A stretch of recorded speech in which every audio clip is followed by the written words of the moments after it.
Je m'appelle Alvin Grant, né et élevé à Beckley, en Virginie occidentale. Une petite ville nichée au milieu de collines verdoyantes où tout le monde se connaît comme le fond de sa main et où les histoires de famille sont souvent partagées lors de dîners simples.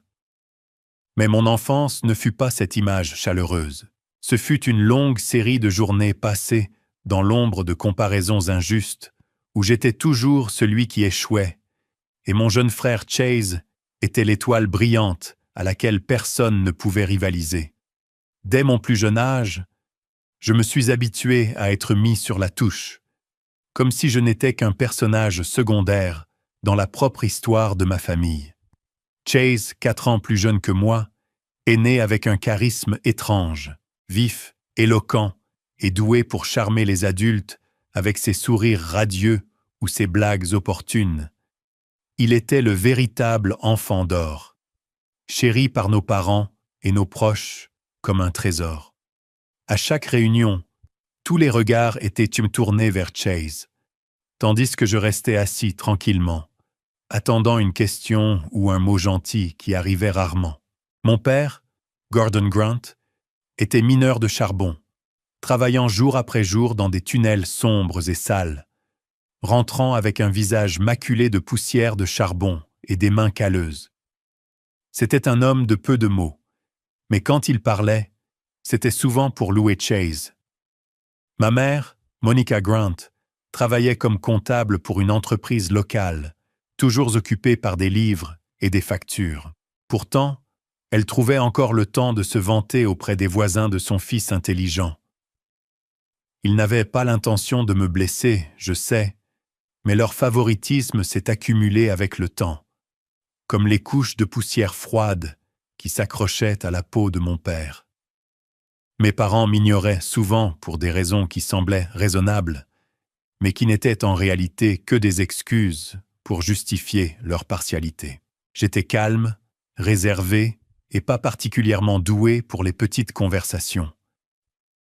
J'avais souvent du mal lorsque j'essayais de discuter avec des parents, tandis que Chase pouvait faire éclater une pièce de rire avec une seule blague. Mes résultats de scolaire étaient bons, mais ne m'ont jamais valu de grandes récompenses ou de médailles brillantes à montrer. Chase, en revanche, était constamment félicité pour sa participation à toutes sortes d'activités, du football juvénile aux représentations scolaires, des choses qui le faisaient sortir du lot et attirer l'attention. J'adorais lire de la science-fiction et bricoler avec la technologie, passant des heures devant un vieil ordinateur que mon père avait acheté sur le marché d'occasion, le démontant pour comprendre comment il fonctionnait. Mais pour mes parents, c'était juste sec ou m'enfoncer le nez dans les ordinateurs, comme si mes centres d'intérêt étaient un défaut à corriger. Ces comparaisons répétées sont devenues une blessure qui couvait dans mon cœur, ne saignant pas, mais me faisant mal chaque nuit tardive. « Tu dois apprendre de ton frère », disait mon père chaque fois que je rentrais chez moi avec mon bulletin scolaire. Bien que mes notes fussent stables, elles étaient insignifiantes pour eux par rapport aux louanges que recevait Chase. J'avais l'impression de n'être qu'une ombre qui traînait derrière mon frère, une silhouette vague que personne ne remarquait ni ne nécessitait. Je ne ressentais pas de ressentiment envers Chase. C'était mon petit frère, et je l'aimais avec une affection fraternelle sincère. Mais chaque comparaison me poussait plus profondément en moi, construisant un mur invisible pour protéger mon cœur fragile. Un souvenir me hante encore aujourd'hui. Un après-midi de Noël, la famille s'est rassemblée autour de l'arbre. Chase a chanté Jingle Bells et a reçu une salve d'applaudissements. Je suis resté assis, tenant un cadeau fait à la main, une petite lampe LED que j'avais construite avec des pièces de rechange, espérant que mes parents l'aimeraient.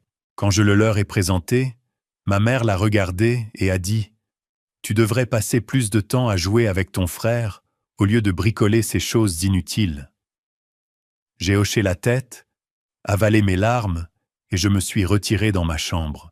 Dans l'obscurité, je me suis demandé, serais-je un jour assez bien à leurs yeux? Serais-je toujours cette ombre? Mon enfance s'est déroulée dans des moments comme ceux-ci, m'apprenant que l'amour familial est parfois injuste et que les blessures invisibles peuvent faire plus mal que n'importe quelle lame. J'ai trouvé du réconfort dans les livres et la technologie où personne ne me comparait à personne d'autre.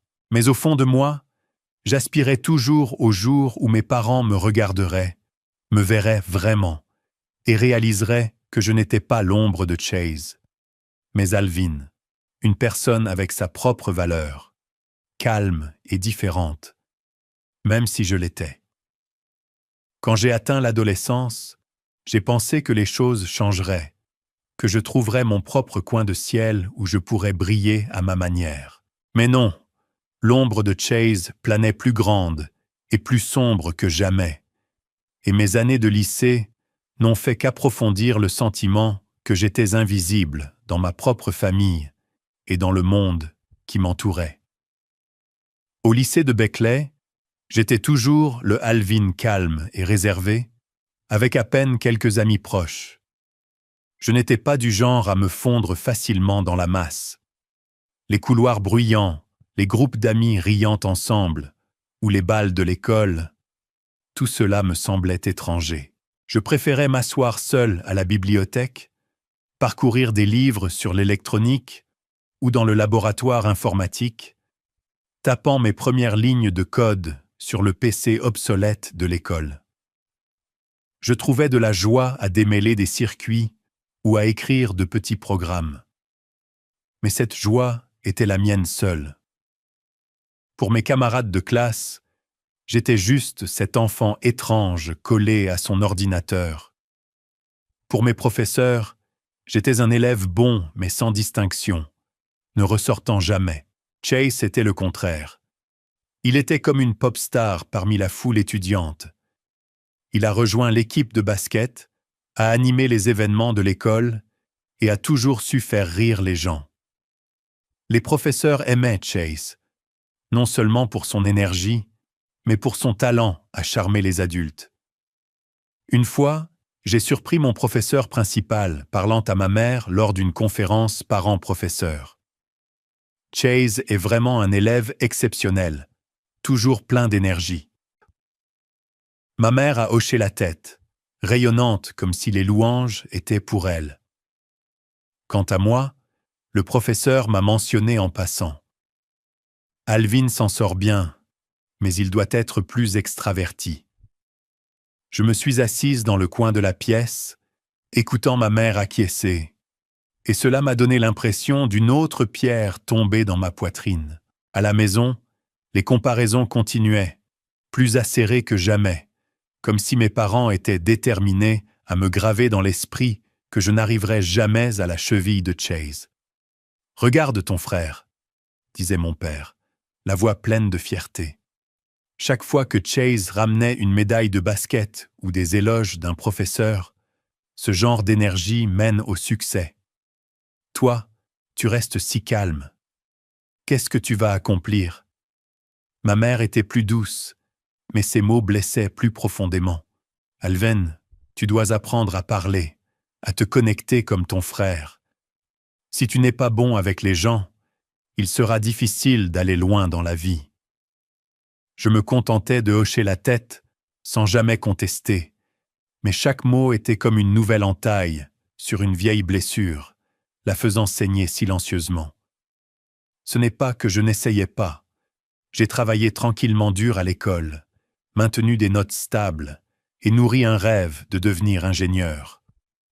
J'aimais l'ingénierie, la façon dont les circuits se connectaient, la façon dont les lignes de code créaient un système fonctionnel en douceur, tout cela était logique et non jugeant.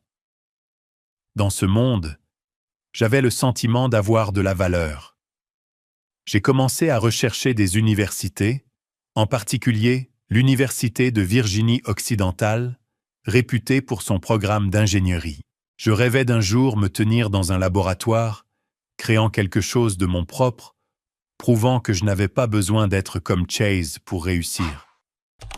Mais j'ai gardé ce rêve pour moi parce que chaque fois que je mentionnais l'ingénierie, ma mère secouait la tête.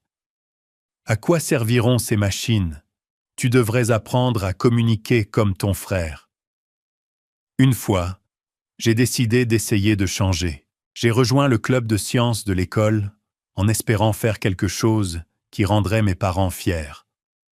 Mon groupe a construit une petite maquette de fusée et nous avons été choisis pour la présenter à la foire scientifique de l'école. Je me suis préparé nerveusement, pensant que cette fois, mes parents me verraient différemment. Mais le jour de l'événement, Chase avait un match de basket important et mes deux parents sont allés l'encourager. Je me suis tenu sur scène en présentant notre fusée, jetant un coup d'œil au public et voyant leur siège vide. Plus tard, à la maison, ma mère a simplement dit « J'étais occupée à regarder le match de ton frère. La prochaine fois, préviens-moi à l'avance pour que je puisse planifier. » J'ai hoché la tête, mais au fond, je savais qu'il n'y aurait pas de prochaine fois. Quand j'ai reçu la lettre d'acceptation de l'Université de Virginie-Occidentale pour le programme de génie électrique, cela a ressemblé à un rayon de lumière perçant le long tunnel sombre de ma vie. Debout aux portes de l'université, contemplant les amphithéâtres imposants et les laboratoires modernes remplis d'équipements de pointe, je me suis dit « C'est là que je suis à ma place ».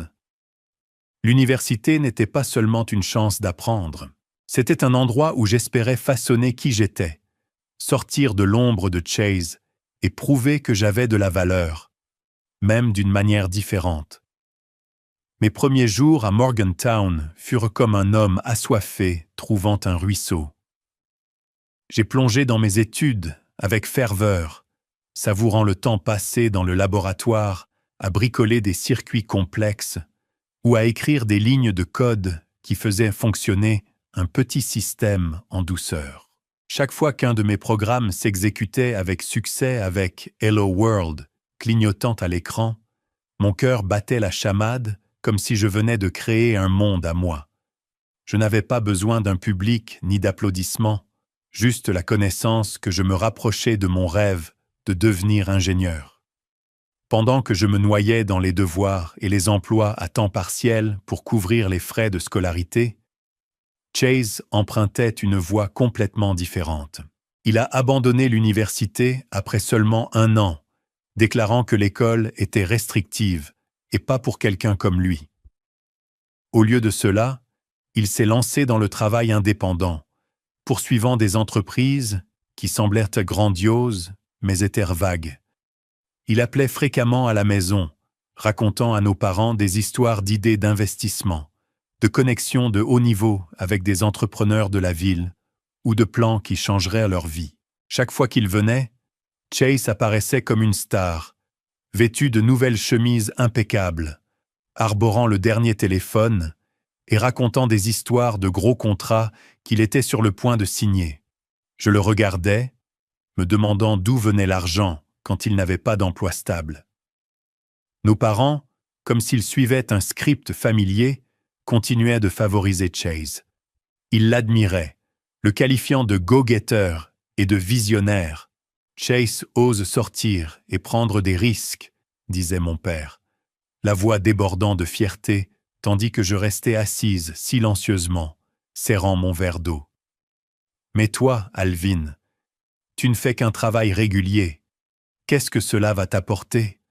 Tu dois apprendre de ton frère et rêver grand. » Ces mots étaient comme du sel frotté sur une vieille blessure, la faisant saigner silencieusement.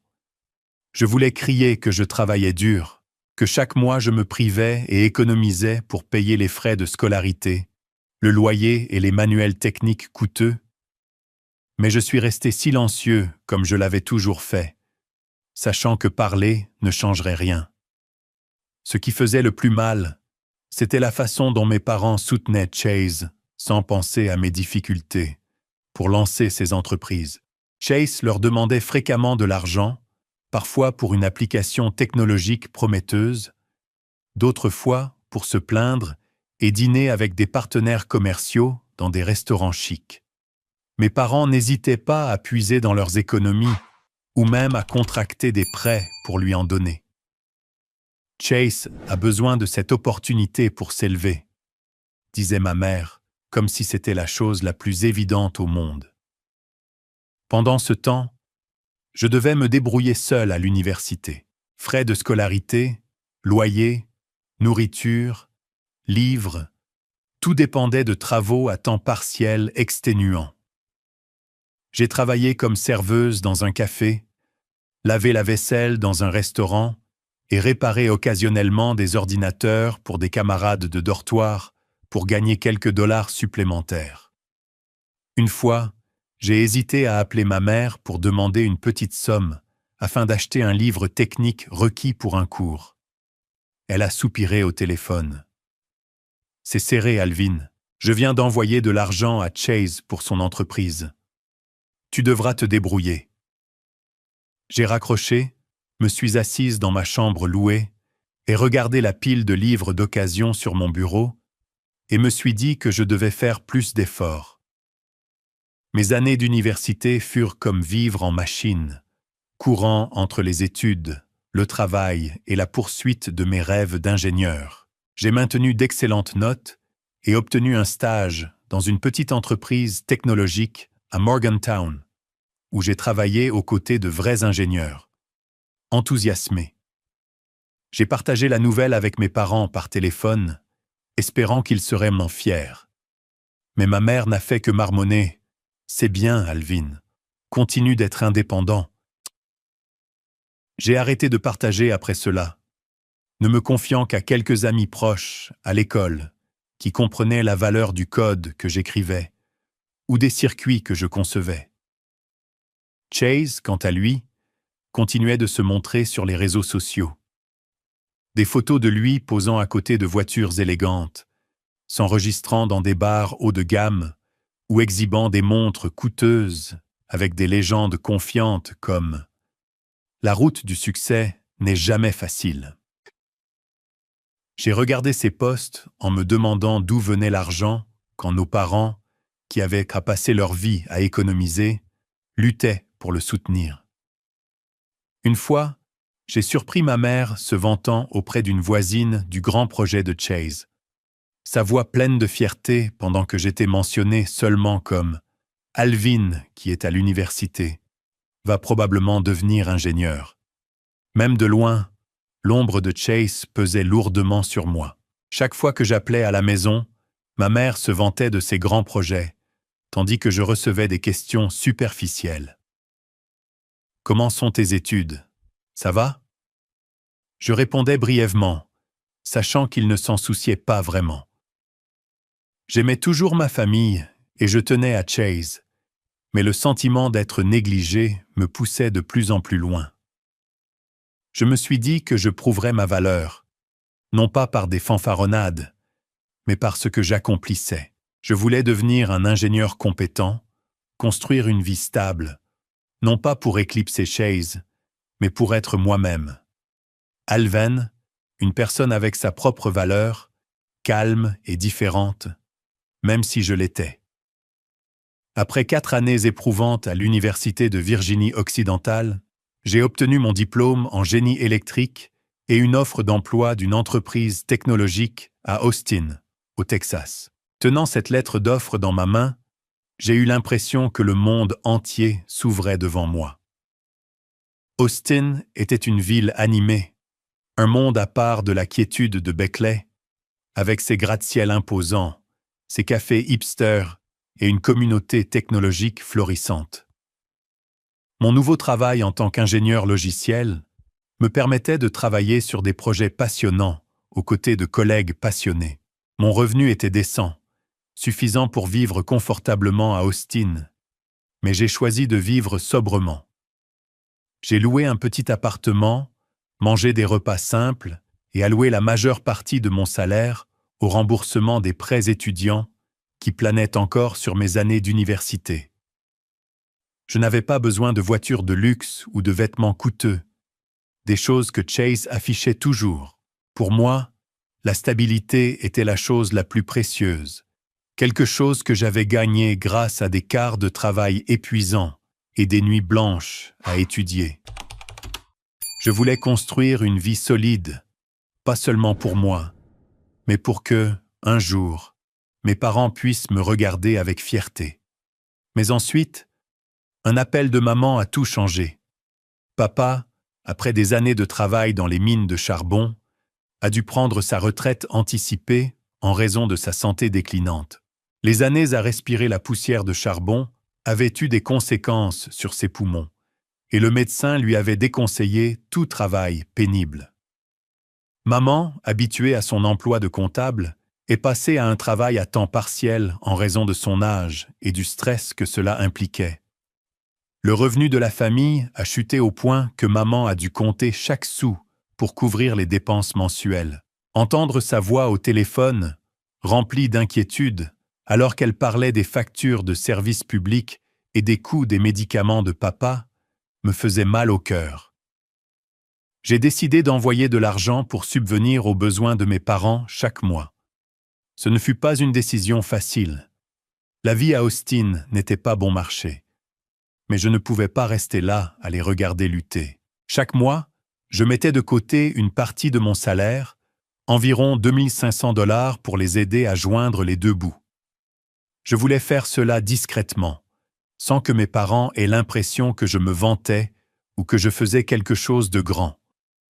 Il y avait cependant un problème.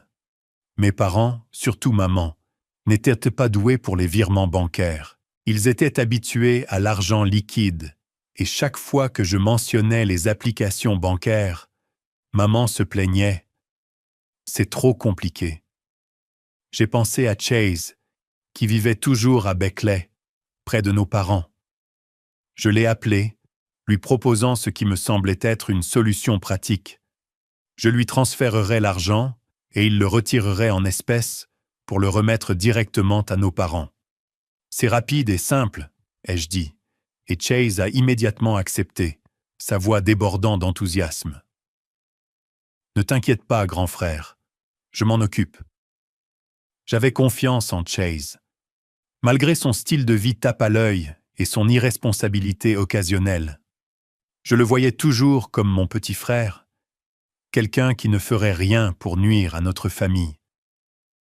Chaque mois, je virais diligemment l'argent, y compris une note dans la description de la transaction pour les parents. Je ne vérifiais pas et ne demandais pas à maman si elle avait reçu l'argent parce que je supposais que c'était une évidence. Je voulais juste qu'ils vivent plus confortablement et je voulais le faire tranquillement sans que personne ne sache que j'étais derrière ça. Je me suis dit que même si mes parents ne reconnaissaient jamais mes efforts, au moins je remplissais mon devoir de fils. À Austin, ma vie se mettait progressivement en place. Mon travail d'ingénieur logiciel me procurait non seulement un revenu stable, mais m'apportait aussi une joie sincère. J'aimais les matins passés au bureau, à siroter du café noir, à coder à la fenêtre avec vue sur les rues animées en contrebas. Mais même si j'étais loin de chez moi, ma responsabilité envers mes parents restait une partie inséparable de moi. Après avoir décidé d'envoyer 2500 $ par mois à mes parents via le compte de Chase, j'ai continué mon travail et ma vie à Austin avec la mentalité que je faisais la bonne chose discrètement. J'imaginais ma mère utilisant cet argent pour acheter des médicaments à mon père, réparer le toit qui fuyait ou simplement vivre plus confortablement. Je n'ai pas appelé pour vérifier les choses parce que je faisais confiance à Chase, mon jeune frère qui a grandi avec moi à travers nos journées à Beckley pour s'occuper de la famille en mon nom. Cette confiance, rétrospectivement, fut peut-être ma plus grosse erreur. Parfois, j'appelais à la maison et j'entendais ma mère se plaindre du coût de la vie. « Les médicaments de ton père coûtent si cher, Alvin, » disait-elle, la voix pleine d'inquiétude. « Le toit fuit encore, ça a coûté 1000 $ à réparer. » Dans ces moments-là, mon cœur se serrait. J'augmentais le montant que j'envoyais. Parfois 2700 $, parfois 3000 $, même si cela signifiait réduire mes dépenses à Austin. manger moins au restaurant, sauter les sorties avec mes collègues. Je ne me suis pas plaint parce que je pensais faire ce qu'il fallait. Je voulais juste que mes parents vivent confortablement, à l'abri des soucis des années où ils se sont privés et ont économisé pour nous élever. Mais pendant que je vivais frugalement, Chase devenait de plus en plus extravagant. Sur les réseaux sociaux, je le voyais exhibant une nouvelle voiture, un SUV rutilant et une montre de designer scintillant à son poignet sur des photos prises dans des bars chics. Il postait des statuts pleins de confiance. Gros travail, grosse vie. J'ai regardé ses posts en me demandant d'où venait l'argent, puisqu'il travaillait toujours en freelance avec des projets jamais tout à fait clairs. Mais j'ai écarté mes doutes, me disant que peut-être il avait enfin réussi, que ses investissements avaient porté leurs fruits. Je ne voulais pas mal penser de mon frère, même si parfois une petite voix dans ma tête me prévenait que quelque chose n'allait pas. Au milieu de mes journées chargées à Austin, Pamela est entrée dans ma vie comme un rayon de soleil chaud. Elle travaillait au département marketing de l'entreprise avec un sourire radieux et des yeux qui savaient écouter. Nous avons commencé par de brèves conversations, pendant les pauses déjeuner, où je parlais maladroitement d'un bug de codage tenace et elle partageait des détails sur une nouvelle campagne publicitaire.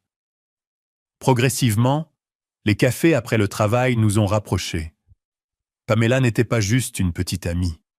Elle était ma première confidente. Elle m'a aidé à oublier les journées de travail exténuantes, les nuits blanches à m'inquiéter de l'argent et la tristesse persistante d'être comparée à Chase. Un soir, alors que nous étions assis sur un banc de parc sous la douce lueur des lampadaires, je lui ai parlé de mon enfance à Beckley, de vivre dans l'ombre de Chase et d'envoyer de l'argent à mes parents par son intermédiaire. Pamela a écouté sans jugement, puis m'a pris la main et a dit « Alvin, tu fais une chose formidable en prenant soin de tes parents, mais tu dois être plus transparent. Fais-leur savoir que c'est toi qui envoies l'argent pour qu'ils puissent voir ton cœur. » J'ai souri et j'ai ignoré sa remarque. Pas besoin. Je veux juste que les choses soient simples, discrètes. Pamela a secoué la tête, les yeux remplis d'inquiétude. Tu fais trop confiance à Chase. Sois prudent. Tout le monde n'est pas ce qu'il semble être.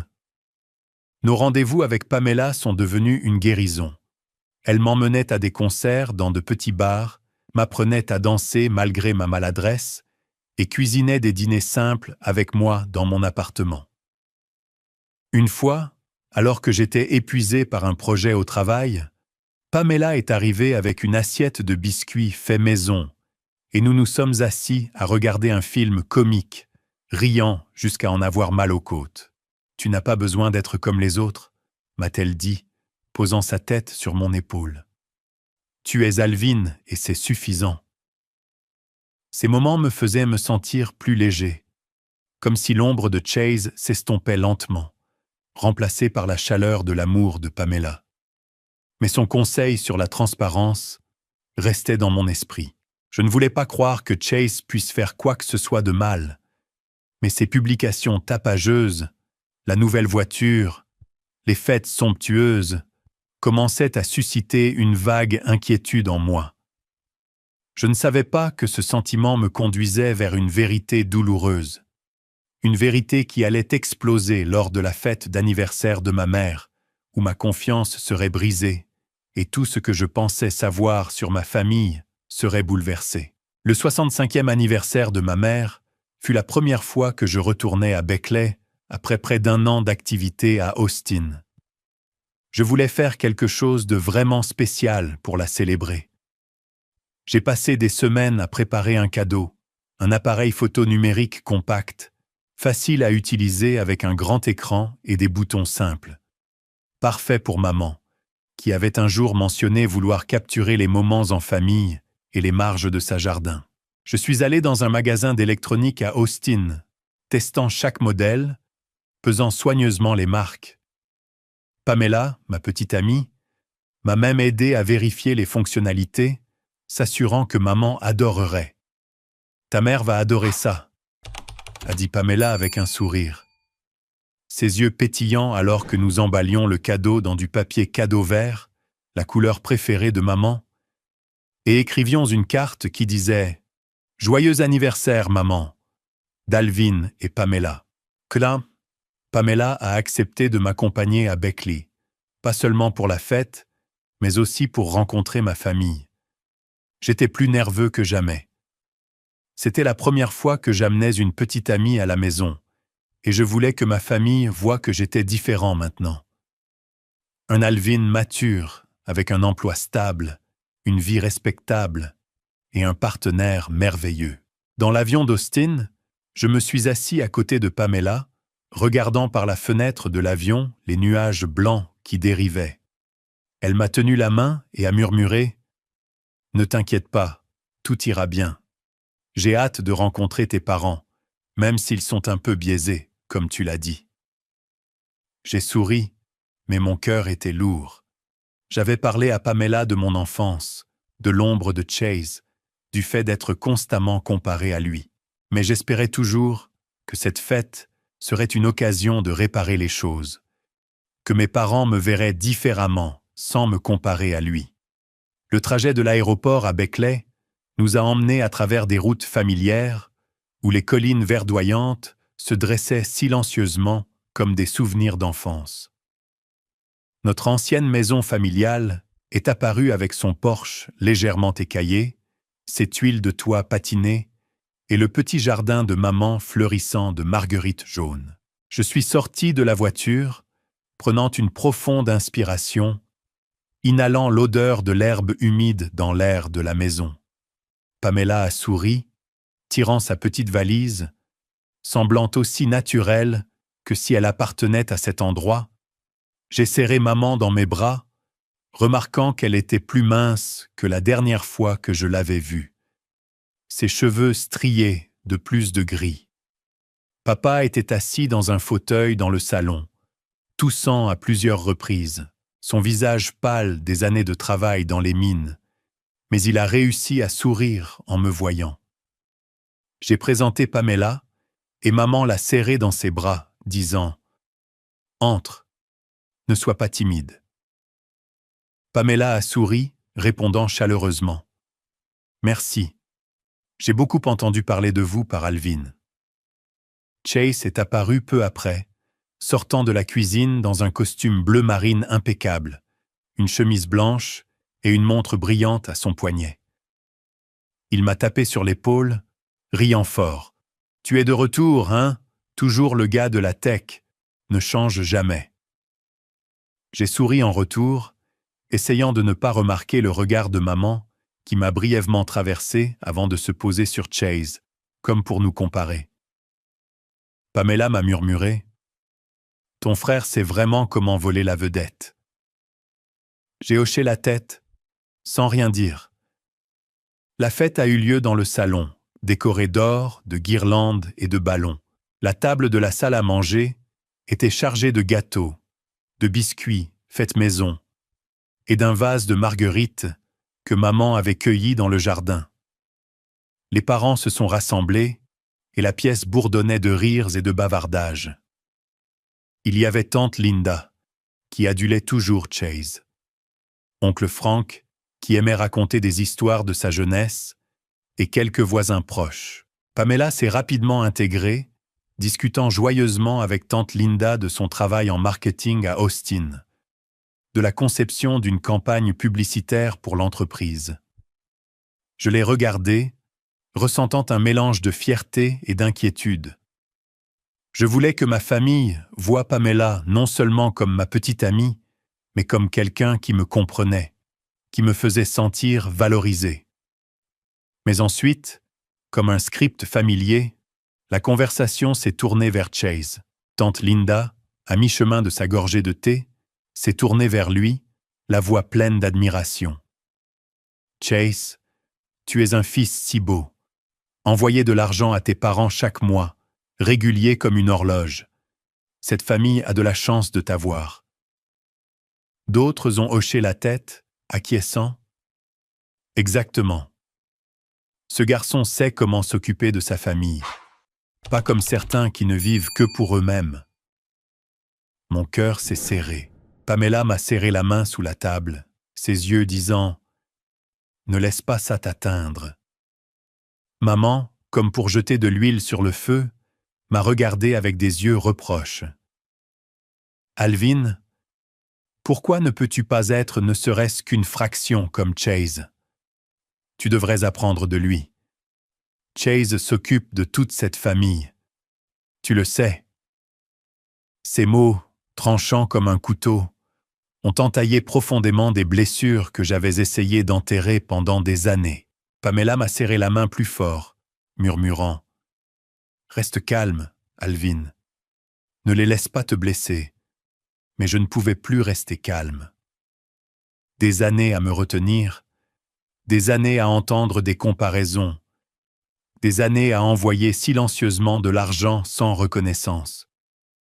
Tout a explosé en moi comme un feu incontrôlable. Je me suis levé brusquement, la chaise en bois raclant bruyamment, surprenant tout le monde. Ma voix tremblait, mais était résolue. Si c'est le cas, à partir de maintenant, laisse Chase gérer toutes les factures. J'arrêterai d'envoyer de l'argent. La pièce est tombée dans un silence, comme si l'air avait été aspiré. Les yeux de mes parents se sont écarquillés de choc. Papa, sa voix marquée par la maladie, a parlé. « Quel argent! Nous n'avons jamais rien reçu de toi. » Maman a hoché la tête. Son ton était vif. « Alvin, ne dis pas de bêtises. Tu travailles loin. Tu ne te soucies jamais de nous. Quand as-tu déjà envoyé de l'argent? » J'ai senti le sang affluer à ma tête, un mélange de douleur et de colère. Pamela m'a regardé, ses yeux inquiets mais encourageants. J'ai pris une profonde inspiration, sorti mon téléphone de ma poche et ouvert l'application bancaire. Mes doigts ont parcouru l'historique des transactions. Chaque ligne était claire comme le jour. $500 chaque mois, parfois $2700, parfois $3000, tous transférés sur le compte de Chase avec la note « Pour les parents ». Je tenais l'écran pour que tout le monde voie ma voix calme mais glaciale. Voilà depuis 2 ans. Chaque mois, j'envoie de l'argent à Chase pour vous le donner. Vous dites que je ne m'en soucie pas. Alors qu'est-ce que c'est? La pièce est devenue complètement silencieuse. La bouche de maman s'est ouverte, ses mains tremblant comme si elle voulait toucher l'écran. Papa s'est redressé, les yeux écarquillés, sa voix « Alvin, est-ce vrai ?» Les parents ont commencé à murmurer, leurs regards admiratifs sur Chase se transformant en suspicion. Tante Linda a murmuré « Mon Dieu, que se passe-t-il » Oncle Frank, d'habitude silencieux, s'est tourné vers Chase. Son ton était sévère. « Chase, qu'est-ce que c'est que cet argent? Qu'est-ce que tu as fait avec ce que ton frère t'envoie ?» Son ton n'était pas en colère, mais portait une profonde déception, comme s'il venait de perdre quelque chose de précieux. Chase a levé la tête, ses yeux fuyants, puis a bégayé. « Je ne voulais pas, papa.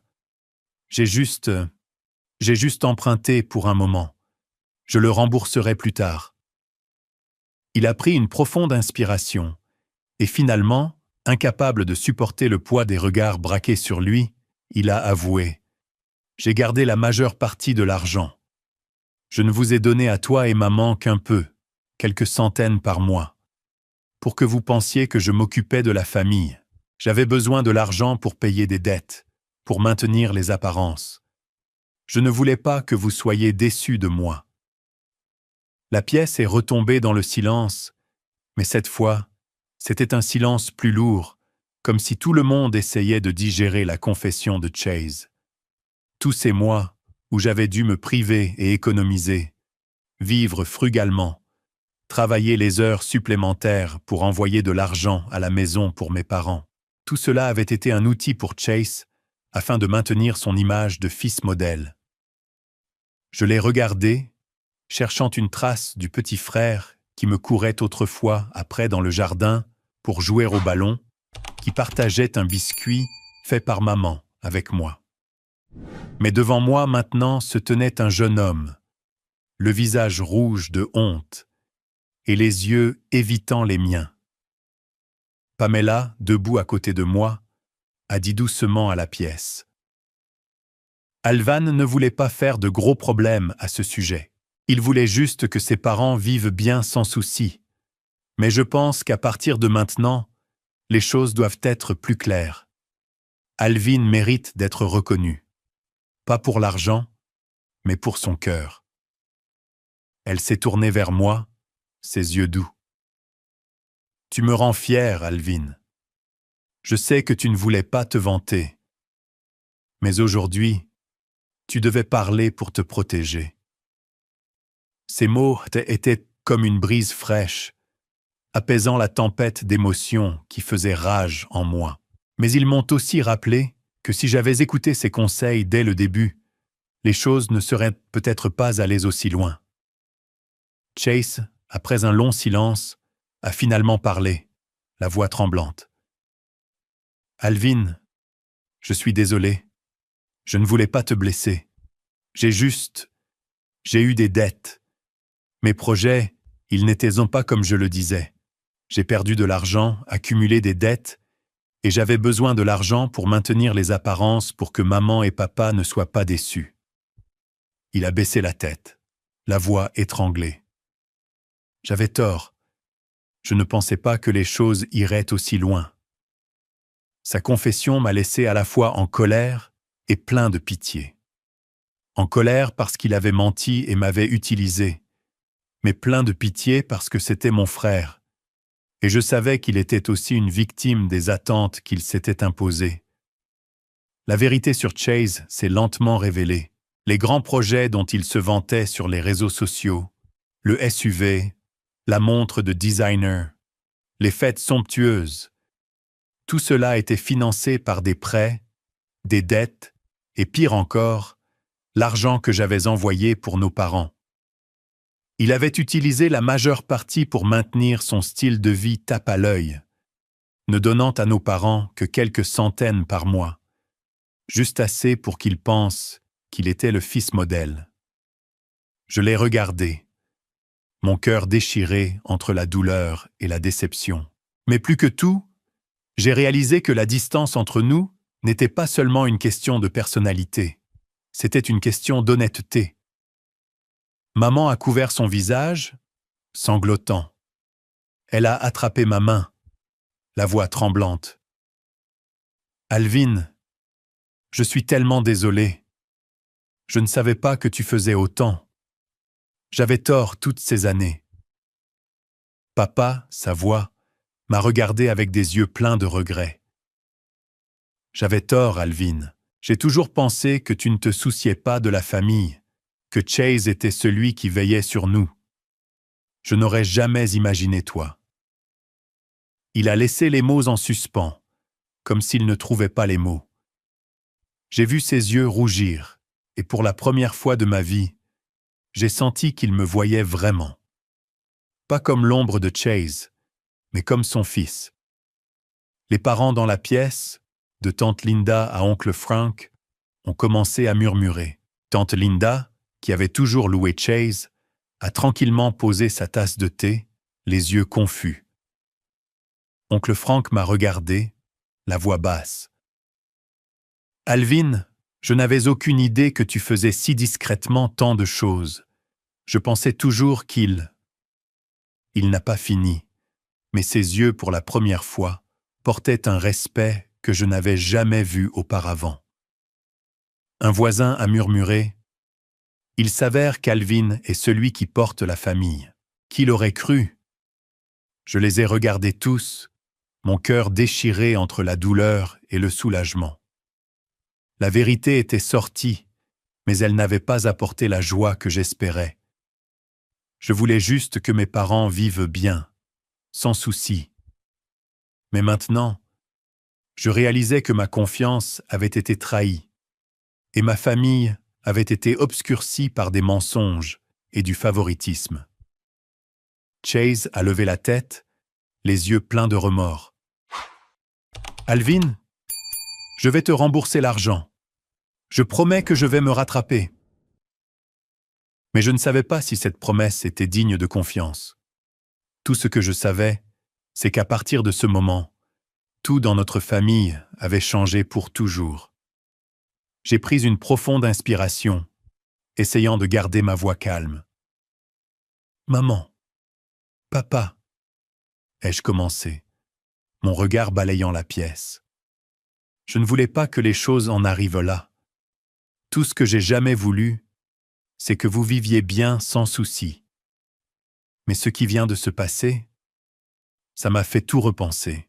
Je ne peux pas continuer comme avant. » Maman m'a regardé, les yeux toujours remplis de larmes, comme si elle voulait dire quelque chose. Mais j'ai levé la main pour l'arrêter. J'avais besoin de tout dire pour fixer des limites que je n'avais jamais osé envisager auparavant. « Si vous voulez que je continue à vous soutenir, » ai-je dit, ma voix lente mais résolue. « J'ai quelques conditions. Premièrement, je ne veux plus entendre de comparaison entre moi et Chase. J'ai vécu toute ma vie dans son ombre, et j'en ai marre. Je suis Alvin, pas une version inférieure de Chase. » J'ai regardé maman, puis papa, mes yeux pas en colère, mais fermes. Deuxièmement, à partir de maintenant, toutes les dépenses doivent être transparentes. Je vous enverrai l'argent directement, ou je paierai les factures moi-même. J'ai besoin de savoir que mon argent est utilisé pour son objectif prévu. Et troisièmement, Chase doit aussi contribuer. S'il veut faire partie de cette famille, il doit assumer ses responsabilités, pas seulement faire des promesses vides. La pièce est tombée dans le silence. Maman a hoché lentement la tête, les larmes coulant toujours sur ses joues. « Alvin, je suis d'accord, » a-t-elle dit, la voix étranglée par l'émotion. « J'ai eu tort de te comparer à ton frère. Je promets que je ne le ferai plus. J'ai juste voulu que notre famille soit harmonieuse, mais j'ai fait tellement d'erreurs. » Papa a pris la parole, lui aussi. « Je suis d'accord, Alvin. Tu as raison. Désormais, tout sera transparent. Nous ne laisserons plus cela se reproduire. » Chase, toujours la tête baissée, a finalement levé les yeux. Son visage était rouge, ses yeux remplis de honte, mais aussi d'une lueur de détermination. « Alvin, » a-t-il dit, la voix tremblante. « Je sais que j'ai eu tort. Je ne m'excuse pas seulement. Je vais essayer de arranger les choses. Je vais contribuer. J'aiderai maman et papa, et je vivrai de manière plus responsable. » Il m'a regardé, ses yeux implorant une chance. « Je ne veux pas perdre cette famille, et je ne veux pas que tu penses mal de moi pour toujours. » Ces mots, bien que je ne sois pas entièrement sûr de pouvoir les croire, ont adouci mon cœur. Pamela, assise à côté de moi, a esquissé un léger sourire et a murmuré « Tu as bien fait, Alvin. Poser des limites est nécessaire, et je crois que ta famille comprendra. » Elle s'est tournée vers maman, la voix douce. « Madame, je sais que c'est difficile, mais Alvin veut juste de l'équité et de la transparence dans la famille. Il vous aime tellement, vous et votre mari. » Maman a hoché la tête, serrant la main de Pamela, souriant comme si elle voulait dire quelque chose, mais ne trouvait pas les mots. Ce qui était censé être une occasion joyeuse était devenu un tournant pour notre famille. Maman, après avoir essuyé ses larmes, s'est levée et m'a serré fort dans ses bras. « Mon fils, je suis si fière de toi, » a-t-elle dit, la voix tremblante. « Je n'oublierai jamais ce que tu as fait. » Papa, incapable de se tenir debout, m'a saisi la main, les yeux pleins de gratitude. J'ai ressenti une petite étincelle de chaleur dans mon cœur. Non pas pour la reconnaissance, mais parce que pour la première fois, j'ai senti l'amour de ma famille non obscurci par les comparaisons. La fête d'anniversaire s'est terminée dans le calme, personne n'étant d'humeur à couper le gâteau ou à lever les verres pour trinquer. Les parents sont partis un par un. Les chuchotements sur Chase et la vérité qui venait d'être révélée persistaient dans l'air. Pamela m'a tenu la main, ses yeux étant une ancre stable au milieu de la tempête d'émotions. « Ça va ?» a-t-elle demandé doucement. J'ai hoché la tête, mais à l'intérieur, je savais que j'avais besoin de temps pour tout assimiler.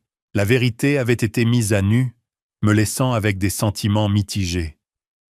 Le soulagement d'être enfin vu, mais la douleur que ma confiance en Chase ait été brisée.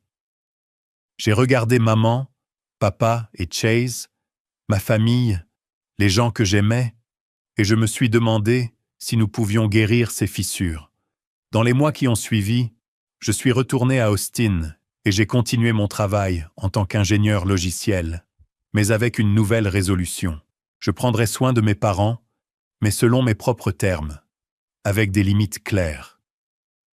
J'ai ouvert un compte bancaire joint avec maman, lui apprenant à vérifier le solde via une application, bien qu'elle se plaignait toujours que c'était trop compliqué.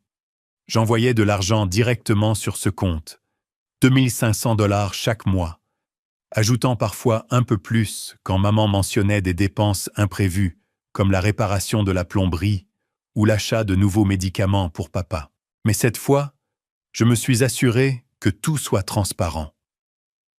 J'envoyais à maman des copies des reçus, j'appelais pour confirmer qu'elle avait bien reçu l'argent et je lui demandais sa vérification. Je ne veux pas que le passé se répète, lui ai-je dit au téléphone, ma voix douce mais ferme. Je comprends, Alvin. Je ne laisserai plus cela se reproduire. Comme il l'avait promis, maman et papa ont commencé à changer. Ils ont arrêté de me comparer à Chase, ne mentionnant plus le frère cadet intelligent ou la fierté de la famille.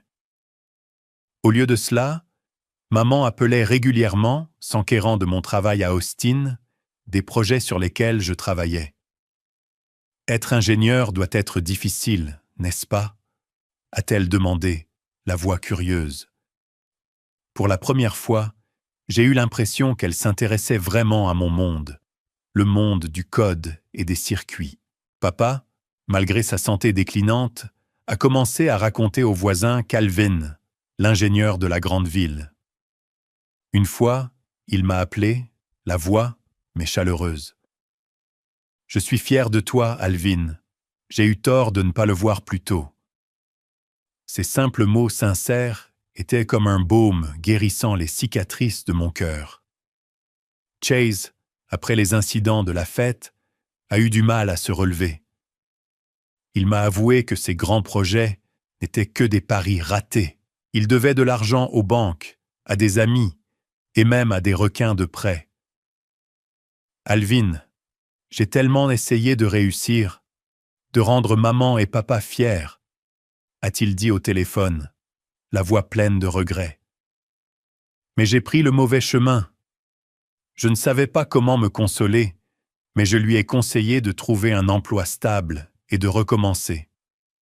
Chase a hoché la tête, et pour la première fois, j'ai vu qu'il prenait sa promesse au sérieux. Il a trouvé un emploi dans un atelier de réparation automobile à Beckley, avec un salaire modeste, mais suffisant pour couvrir ses dépenses et contribuer un petit montant à nos parents. Chaque mois, il envoyait 300 $ à la maison. Pas beaucoup, mais c'était son premier effort réel pour vivre de manière responsable.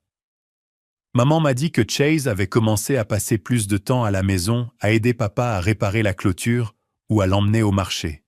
« Il essaie, Alvin, » a-t-elle dit doucement. « Je sais qu'il avait tort, mais je crois qu'il va changer. » Je me suis senti soulagé, non seulement à cause des changements de Chase, mais parce que j'avais finalement échappé à l'ombre de la comparaison qui m'avait pesé pendant des années. Je ne ressentais plus le besoin de rivaliser avec lui ou de prouver ma valeur. J'étais Alvin, un ingénieur logiciel, un fils, un homme vivant selon ses valeurs.